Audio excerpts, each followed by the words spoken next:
नमस्कार मंडळी, मी दिनेश परब स्वागत करतोय आपल्या यूट्यूब चॅनलवर. खूप दिवसानंतर आपण व्हिडिओ बनवतोय. गावी आलोय, म्हणजे निघालोय आता मुंबईला. आणि येताना पण मी व्हिडिओ शूट केला होता, पण तो मी टाकू शकलो नाही कारण गावी थोडा माझा नेटचा इश्यू झालाय, त्यामुळे अपलोड व्हायला खूप वेळ लागत होता. तर मी सोडून दिलं, म्हटलं मुंबईला गेल्यावर बघूया. पण खूपच डिले होईल. मुंबई गोवा हायवेची परिस्थिती बहुतेक लोकांनी माझ्या अगोदरच टाकली आहे आता. तरी पण आपण आता बघणार आहोत. मी जवळजवळ 9 महिन्यानंतर ट्रॅव्हल करतोय मुंबई गोवावरून. 9 महिन्यानंतरची परिस्थिती काय आहे ते ऍक्च्युली येताना मी पाहिलं, पण आपण आता जाताना मी तुम्हाला डिटेल द्यायचा प्रयत्न करतो. आता आपण निघालो आहोत इंदळ्यावरून, म्हणजे ऑलमोस्ट जवळजवळ मी 4-5 किलोमीटर पुढे आलोय आणि आपण जातोय लिंगडा तिट्याकडे. तिथून मग आपण नांदगाव तिठा करणार आणि मग आपण मुंबई गोवा हायवेला टच होणार. आता वाजले आहेत सकाळचे 8:22. लेटच निघालोय, तर बघूया आता. थोडा लेट निघालोय, किती वाजेपर्यंत मी पनवेलला पोहोचेन ते बघूया आपण तिथे गेल्यावर. आणि एक आढावा घेऊया मुंबई गोवा रोडचा. त्यात बहुतेक ठिकाणी मी येताना पाहिलं होतं की लांजाचा जो ब्रिज आहे त्याचं काम चालू आहे, पण ते कम्प्लीट होईल की नाही गणपतीपर्यंत ते सांगता येत नाही. लांजाच्या पूर्वी रत्नागिरीची जी पालीचा जो ब्रिज आहे त्याचं पण काम चालू आहे, पण त्याचं काम थोडं लवकर कम्प्लीट होईल असं मला वाटतं, कारण तो ऑलमोस्ट 75% डन आहे. पण लांजाचा ब्रिज अजून 50%च डन आहे असं मला दिसलं. पुढे खूप प्रगती केली आहे, म्हणजे जवळजवळ संगमेश्वरचे दोन्ही ब्रिज सुरू आहेत. त्यात 1 वे आहे आता सध्या तरी, पण तरी चालेल, म्हणजे गणपतीपर्यंत 2 वे होईल असं मला तरी वाटतंय. तो जो मेन ट्रॅफिक जॅम जिथे व्हायचं संगमेश्वरच्या ST स्टँडकडे, तो ब्रिज फर्स्ट क्लास झालाय. तिथे पण 1 वे ट्रॅफिक आहे, एकाच साईडने जाणं येणं होतंय. पण बघूया गणपतीपर्यंत ते होईल का. तर आता आपण तिथे गेल्यावरच पाहूया. म्हणजे आधी आपण आता डायरेक्ट लांजाला भेटूया. तिथली परिस्थिती काय आहे ते बघण्यासाठी. व्हिडिओ खूप उशिराने टाकतोय, त्याबद्दल माफी असावी.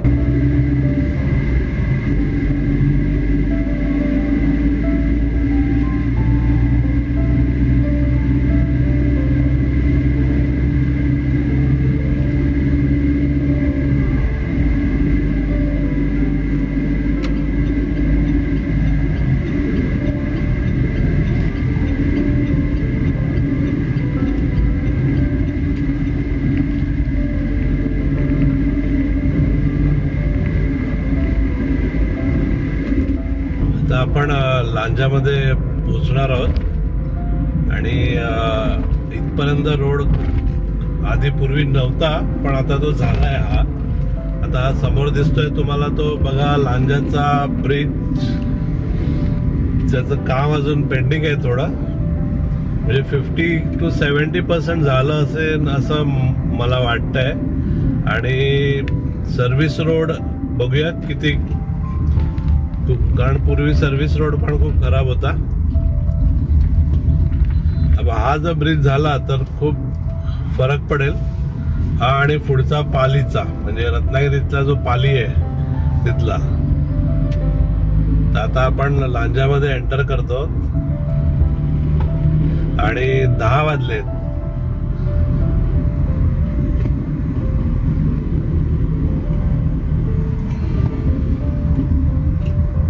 सर्व्हिस रोड चांगला केलेला दिसतोय, म्हणजे डांबरी तर केलाय त्यांनी.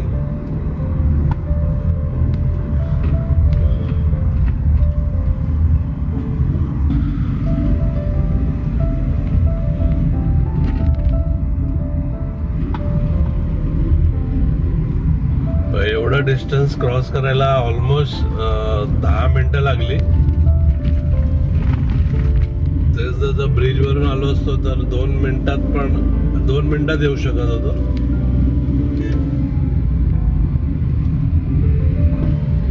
त्याच्या पुढचा रोड तयार आहे. परत प्रॉब्लेम रत्नागिरीच्या पालीमध्ये आहे.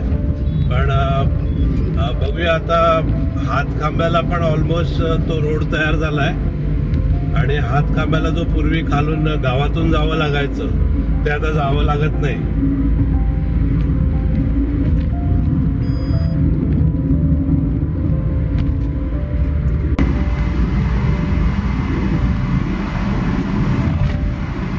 हा जो रोड आहे हा पूर्वी तयार नव्हता, आता बघा एकदम फर्स्ट क्लास झाला. आणि इथेच त्रास व्हायचा थोडा.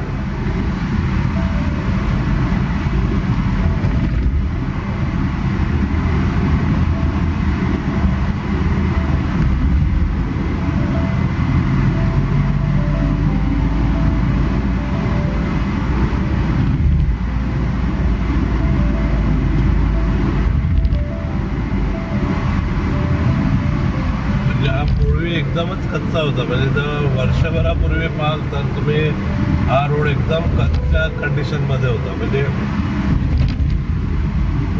मातीचा रोड होता फक्त. आता पूर्ण तयार झालाय.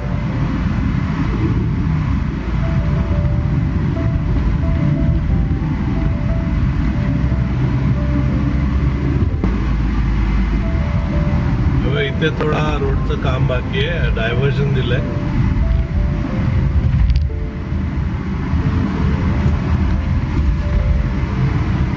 हा रोड जुनाच आहे, साईडला जो आहे तो.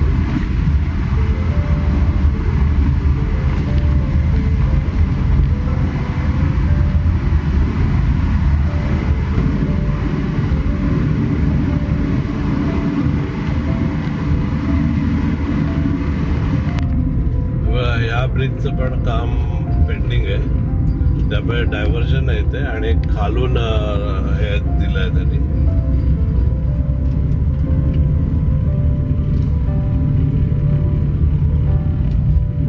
म्हणजे कलर काम तर करतायत, म्हणजे दिवाळी आपलं गणपतीपर्यंत होऊन जाईल हा ब्रिज.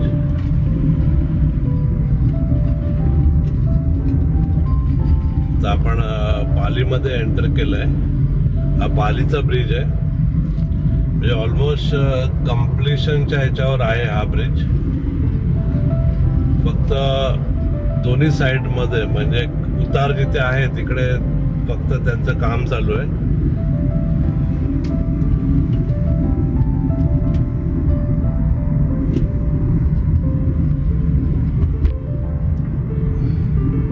हे रत्नागिरीतलं पाली आहे.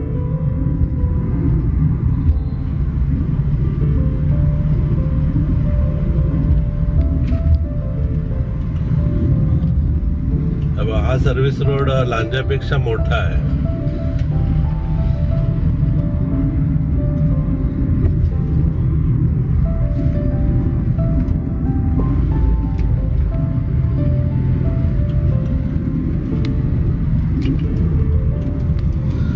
या बाजूचं तर काम झालंय मला वाटतं डांबरीकरणाचं. फक्त त्या लांजाच्या साईडचा जो इथे उतार आहे ते काम पेंडिंग आहे मला वाटतं. गणपतीच्या पूर्वी हा ब्रिज तयार होईल. फक्त राहिला तो मागे लांजाचा ब्रिज. पुढे काही इश्यू नाही आहे. संगमेश्वर पण ऑलमोस्ट सगळं रेडी आहे, फक्त सिंगल लेन आहे, हाच प्रॉब्लेम आहे.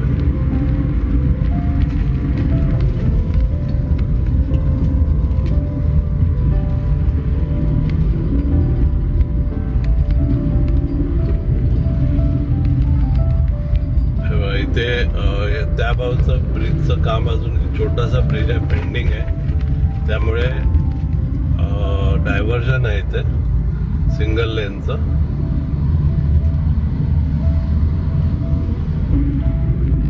हा बघा हातखंबा आला. लेफ्टला रत्नागिरीला जायचं, सरळ गेला तर आपण मुंबईला जाणार आहोत.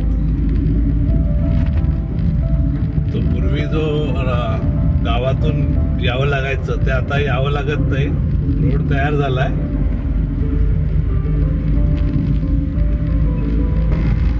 हा पण ब्रिज अजून तयार नाही झालाय. जो हातकामाच्या जरा पुढे आल्यावर जो एक रस्ता गणपतीपुळेला जातो ना, त्या तिथे आहे हा.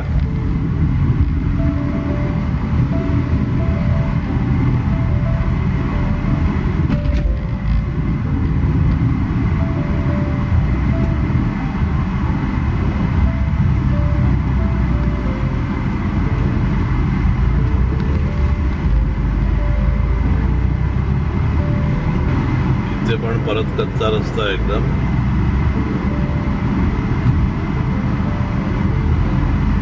म्हणजे लांजा, पाली आणि हा हातकांब्याच्या पुढचा हा ब्रिज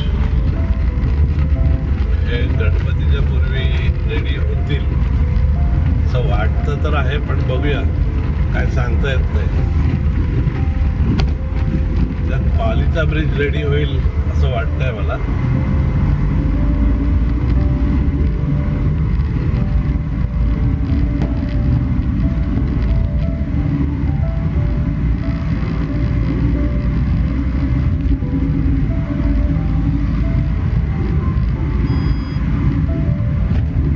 आता आपण डायरेक्ट संगमेश्वर मध्ये भेटू.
इथे थोडं डायव्हर्जन आहे.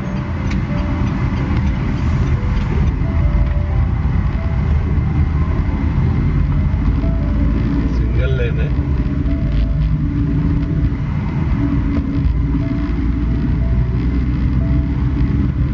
आणि हे पण क्लिअर होईल गणपतीच्या पूर्वी.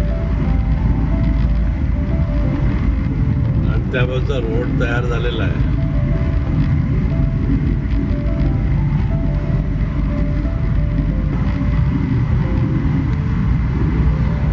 हा ब्रिज पूर्वी तयार नव्हता, हा तयार झालाय, जो संगमेश्वरच्या पूर्वी येतो. इथून राईट मारलं की आपण देवरुखला पण जातो. ऍक्च्युली हा ब्रिज त्यांनी ओपन केला आहे, पण मार्किंग वगैरे काही केलं नाहीये.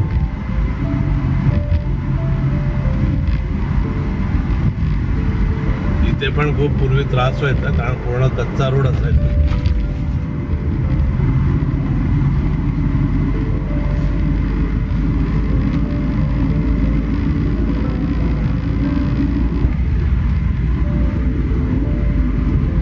थोडा इथे कच्चा ठेवलाय परत.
संगमेश्वरच्या पूर्वी इथे पण थोडं पेंडिंग आहे, पण ते लवकरच होईल असं वाटतंय मला, कारण रोडचं काम ऑलमोस्ट कम्प्लीट झालं आहे. थोडं 1-2 ठिकाणी डायव्हर्जन आहे फक्त.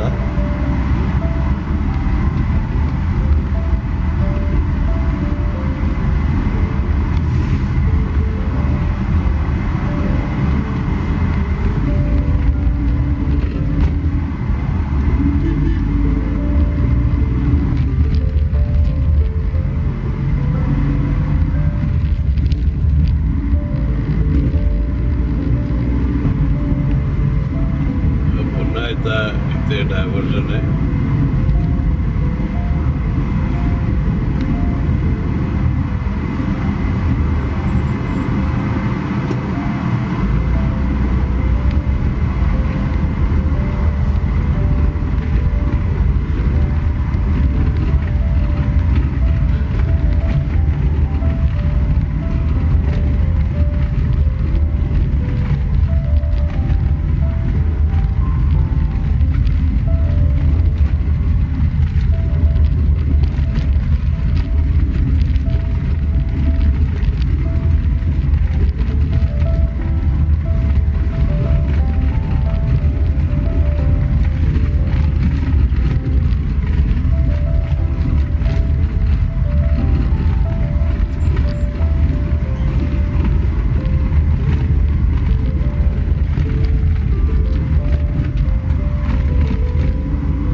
इथे पण एक साईडचा रोड पेंडिंग आहे, म्हणजे आता संगमेश्वर येईल 4-5 किलोमीटर नंतर. इथे पण सिंगल लेनच आहे, त्या बाजूचा रोड कम्प्लीट नाही आहे, काम चालू आहे. आणि हा जो ब्रिज आहे जो सांगत होतो मी, जो सिंगल लेन चालू केला आहे त्याने संगमेश्वर साठी, म्हणजे संगमेश्वरच्या सिंगल लेन चालू केलं आहे त्यांनी. पूर्वी कसं खालून जावं लागायचं,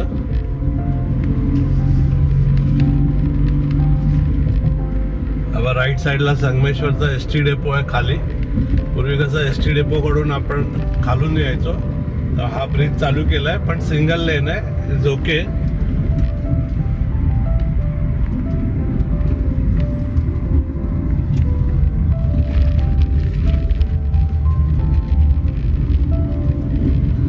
मला वाटतं डबल लेन चालू होऊन जाईल गणपतीच्या पूर्वी,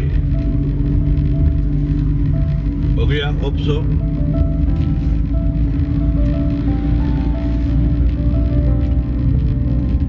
आपण पूर्वी रेडी नव्हता, आपण रेडी केला आहे त्यांनी, कारण इथे पण पेवर ब्लॉक्स होते या पूर्ण पॅचवर.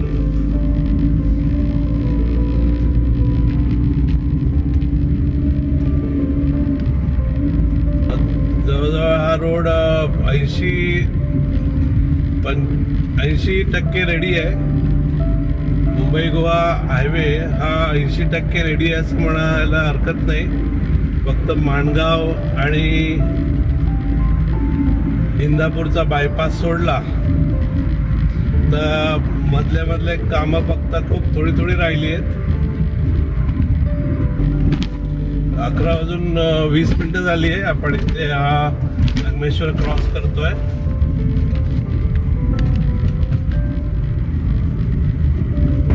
आता आपण चिपळूण सिटीमध्ये एंटर करतो. आपण चिपळूण मध्ये आलो आहोत. तर बघूया, इथलं ब्रिजचं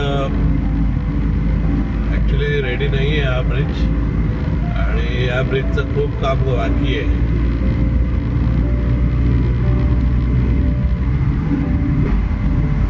हा बघा, तर आपण सर्व्हिस रोडने जाणार आहोत.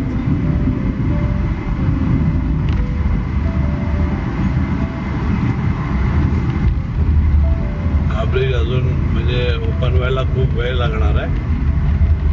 कारण काही पोर्शन रेडी आहे, पण काही मधला भाग जिथे आहे ना तिथे घडं टाकलेत, पण वरचं काम झालं नाही. वाजले आहेत 11:15, दुपारचे 11:15 वाजलेत. आपण चिपळूणमध्ये आहोत. तर परशुराम घाट चालू होणार.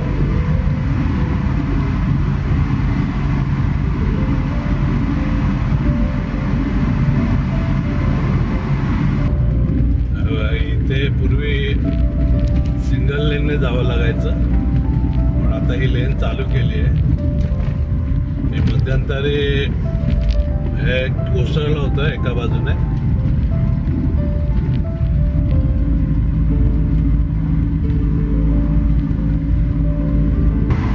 परशुराम घाट संपला.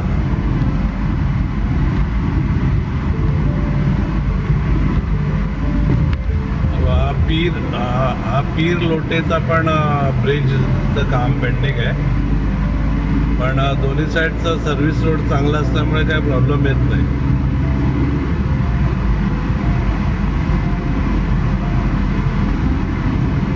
तर आपण भोसते घाटात आहोत. भोसते घाटात इथे खूपच स्पीड ब्रेकर लावले आहेत आता, कारण मला वाटतं खूप ॲक्सिडेंट होतात इथे.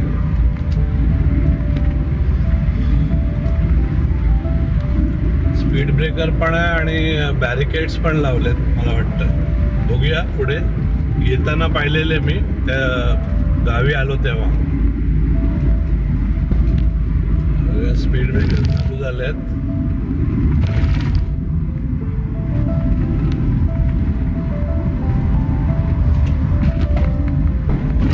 बॅरिकेड्स पण लावलेत.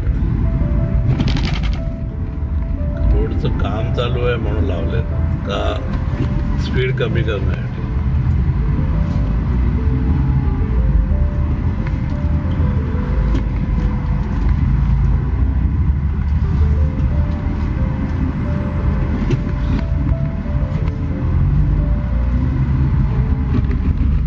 कारण हा पुढचा जो टर्न आहे ना खूप शार्प टर्न आहे आणि मेजॉरिटी ॲक्सिडेंट इथेच होतात. खूप स्पीडमध्ये आल्यावर कंट्रोल नाही करू शकत इथे, एवढं ते शार्प टर्न आहे.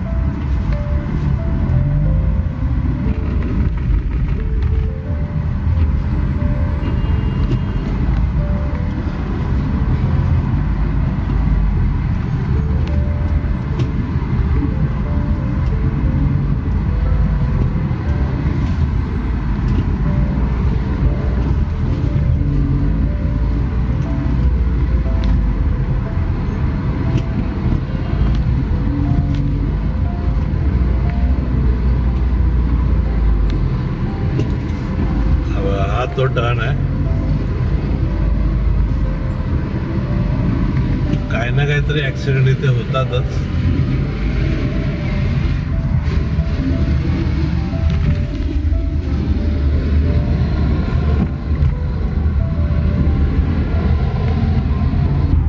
भोसते घाट संपलाय. आता आपण खेडमध्ये एंटर करणार आहोत. लेफ्ट साइडला खेड रेल्वे स्टेशन.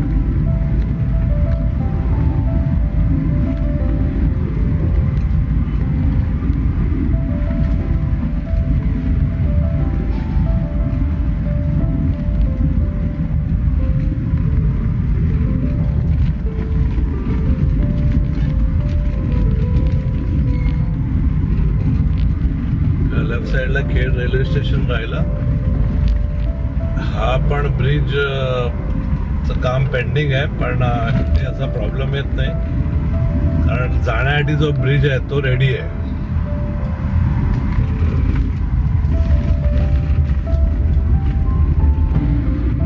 ऑलमोस्ट 12:40 झाली आहेत. आपण खेड क्रॉस केलंय. दुपारचे 1:39 झाले आहेत. आपण कशेडीच्या टनलकडे पोचलोय. हालाकी जेवणासाठी थांबलो होतो, तिथे 1 तास गेला माझा.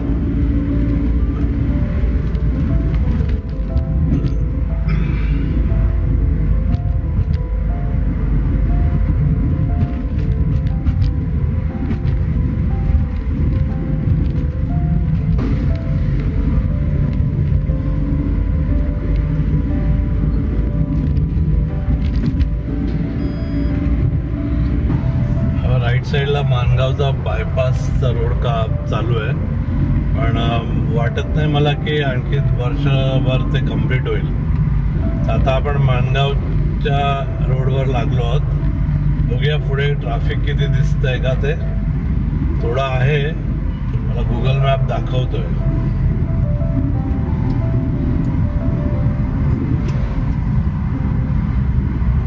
हा जर बायपास चालू झाला तर खूप एकदम थोडा लॉंग कट आहे, पण स्मूथली येता येईल. नाही तर आता आपण थोडा 2:21 झाली आहेत, म्हणून थोडं ट्रॅफिक कमी आहे. नाहीतर आपण इथे जर 3:30-4 वाजता आलो ना तर पूर्ण ट्रॅफिक जाम असतं. बघूया पुढे दाखवतं तर आहे ट्रॅफिक. माणगाव तर क्रॉस झालाय, तर पुढे बघूया इंदापूरला काय. इंदापूरचा पण बायपास अजून रेडी नाहीये. पण इंदापूर मध्ये आलो. परत हा डांबरी रोड आहे. माणगाव आणि इंदापूरचा रोड डांबरी आहे. इंदापूर मध्ये एवढं ट्रॅफिक नव्हतं.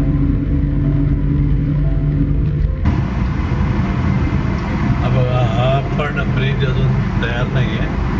आपण पोचलो आहोत कोलाडमध्ये. कोलाडचा हा पण ब्रिज तयार नाही आहे. म्हणजे काम पूर्ण झालंय मला वाटतं, पण अजून ओपन नाही केलंय. वाजले आहेत 2:50. आपण पेनमध्ये पोचलो आहोत.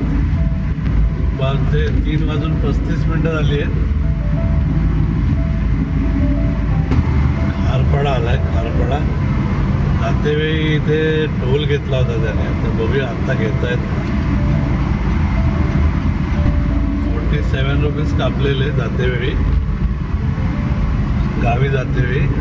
बघूया आपण परत मुंबईमध्ये एंटर करतोय तर ते घेत आहेत का, म्हणजे पनवेलला एंटर करतो.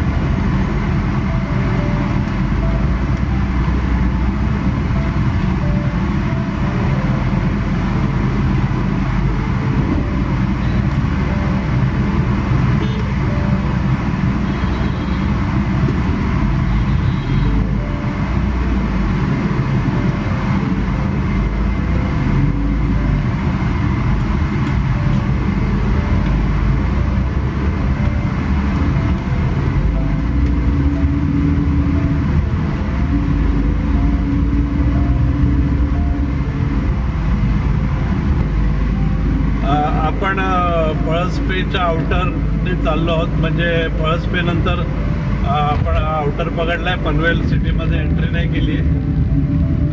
4:10 झाली आहेत. तर इथे पोचेपर्यंत मला एवढा वेळ लागला. समजा ते 2-3 ब्रिज तयार झालेले असते तर कदाचित मी आणखी लवकर आलो असतो. त्यात माणगावचा बायपास आणि इंदापूरचा बायपास सोडून द्या, तो व्हायला आणखी 2 वर्ष लागणार आहेत. तर ते जर ते 3 जे ब्रिज झाले असते तर ऑलमोस्ट आणखी अर्धा तास लवकर आलो असतो, जास्त नाही म्हणू शकत. त्यात मी परत 3 वेळा CNG भरायला थांबलो होतो आणि माझा जेवणात 1 तास वेस्ट गेला. नाहीतर आणखी लवकर येत आलो असतो मी.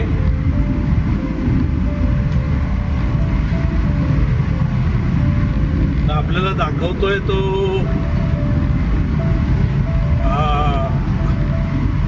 अटल सेतू, पण आपण अटल सेतूने नाही जाणार आहोत. आपण इथून लेफ्ट मारून आपण कलंबोली सर्कलला जाऊ. कदाचित अटल सेतू आणखी लवकर पोचवेल मला, पण परत अटल सेतूचे 250 रुपये टोल चार्ज आहे.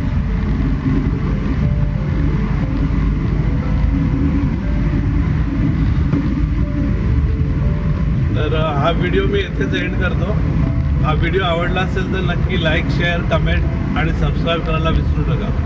धन्यवाद.